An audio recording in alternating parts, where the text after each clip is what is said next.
xanh em lệ cái bún beng này ắt hồn đó em lệ cái mai rất là xí mi đắng những cốc sang xí em lệ mi đắng thu sôi nghe cái thu sôi oi gió đó lệ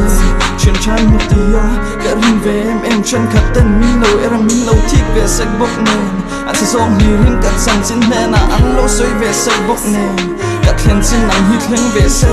em tiếng nghe anh nên chuẩn bị cầm lệ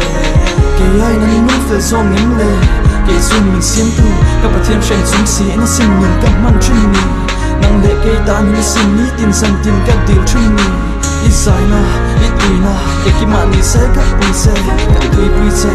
đi chung nghe nền tiếng nghe mình là rừng hở rốt lệ mình thu sôi dòng dòng oi đầu la thu địch lệ địch lầu thiếu thêm la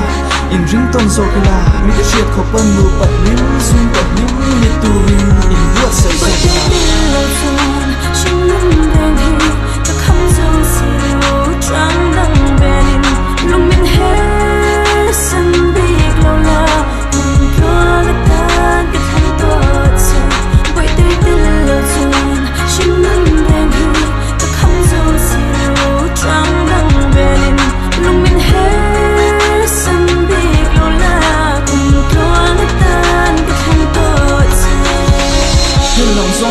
ngày tùa đón tay là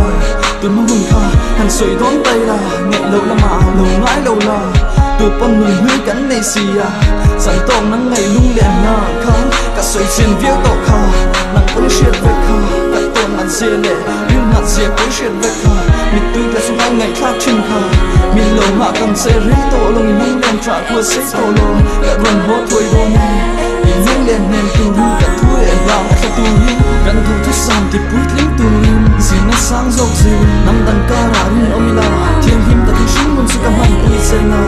Rasalai yang mani xuân bấy tung bấy cắn bấy nga cắn thu thức sang chuyên khang nắng xuân tạt răng những khen quy tổ la ít tên lâu chưa